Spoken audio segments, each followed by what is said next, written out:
जर तुम्ही पुष्पकनगरमध्ये घर घ्यायचा विचार करताय किंवा शिफ्ट व्हायचा विचार करताय तर हा व्हिडिओ स्किप नका करू. खूप वेळा मला कमेंट सेक्शनमध्ये बऱ्याच लोकांनी विचारले आहे की पुष्पकनगरमध्ये हाऊस हेल्प किंवा मेड मिळते का, वर्किंग कपलसाठी डेली हेल्प मिळते का. आणि ऑनेस्टली सांगायला झालं तर आम्हालाही हा प्रश्न पडलाच होता जेव्हा आम्हाला शिफ्ट करायचं होतं. कारण घर खरेदी करताना आपण मोस्टली कनेक्टिव्हिटी, लोकेशन, एम्युनिटीज या सगळ्या गोष्टींवरती जास्त फोकस करतो. एकदा तिकडे शिफ्ट झाल्यावरती किंवा राहायला गेल्यावरती आपली रोजची लाईफ स्मूथ राहणार का हे पाहणंही तितकंच इम्पॉर्टंट आहे. तर आज मी आमचा रिअल एक्सपिरियन्स शेअर करणार आहे. आजकाल मोस्ट ऑफ द फॅमिलीजमध्ये हजबंड आणि वाईफ हे दोन्हीही वर्किंग असतात. सकाळपासूनची घरची कामं, कुकिंग, मग ऑफिसला जाणं, मीटिंग्स, ट्रॅफिक आणि त्यात जर तुमच्या घरी पेट असेल तर आणखी रिस्पॉन्सिबिलिटी वाढते. आता आमच्या घरी बघा ना, शेरा लुसी 2 आहेत पेट्स. त्यामुळे मेड किंवा हाऊस हेल्प हे लक्झरी नसून नेसेसिटी झालेलं आहे. स्पेशली नवी मुंबईसारख्या फास्ट पेस सिटीमध्ये जर तुम्हाला डेली हेल्प मिळेल तर तो खूप मोठा सपोर्ट होऊन जातो. म्हणून पुष्पकनगरमध्ये शिफ्ट होण्याआधी किंवा इन्व्हेस्ट करण्याआधी हा प्रश्न तुमच्या माइंडमध्ये येणं कम्प्लिटली व्हॅलिड आहे. आणि जेव्हा आम्ही पुष्पकनगरमध्ये शिफ्ट झालो तेव्हा सुरुवातीला आमच्याकडे कोणतेच कॉन्टॅक्ट्स किंवा रेफरन्सेस नव्हते. नवीन सोसायटी, नवीन नेबर्स आणि नवीन एरिया.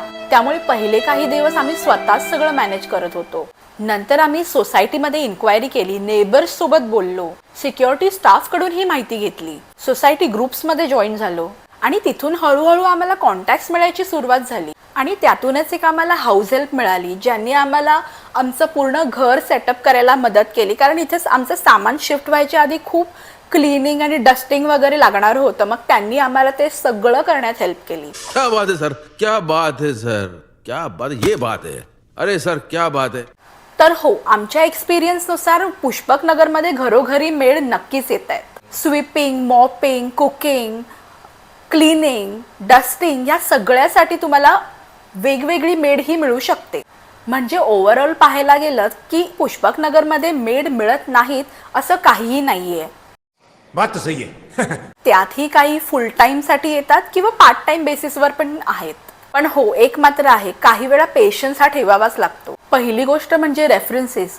जर तुमच्या सोसायटीमध्ये ऑलरेडी कोणाकडे हाऊस हेल्प येत असेल ना तर त्यांच्याकडून रेफरन्स घ्या. दुसरी गोष्ट म्हणजे सोसायटी व्हॉट्सअप ग्रुप, त्यात नक्की जॉईन व्हा आणि ऍक्टिव्ह राहा. आजकाल बहुतेक इन्फॉर्मेशन ग्रुप्समध्ये शेअर करतात आणि मग मिळतेही. तिसरी गोष्ट म्हणजे वेटिंग पिरियड. काही वेळ चांगली मेड ही ऑलरेडी बिझी असते, त्यामुळे तुम्हाला थोडा वेट करावा लागू शकतो. आणि चौथी गोष्ट म्हणजे चार्जेस हे म्हणजे तुम्ही काय काम देताय त्याच्यावरती तुमच्या सोसायटीप्रमाणे, बिल्डिंगप्रमाणे व्हॅरी होऊ शकतात. त्यामुळे एक्झॅक्ट अमाऊंट सांगणं थोडं डिफिकल्ट आहे. पण जनरली एरियामध्ये ऑप्शन्स अवेलेबल आहेत.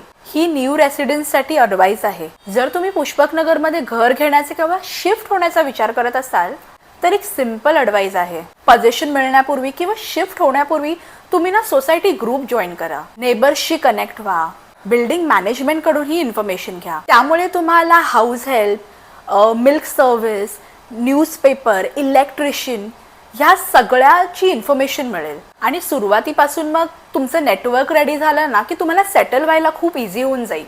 तर मग आजचा व्हिडिओ बघून तुम्हाला आन्सर्स हे मिळालेच असतील. शॉर्ट आन्सर म्हणजे हो, पुष्पकनगरमध्ये हाऊस हेल्प, मेड, कुक हे सगळं अवेलेबल आहे.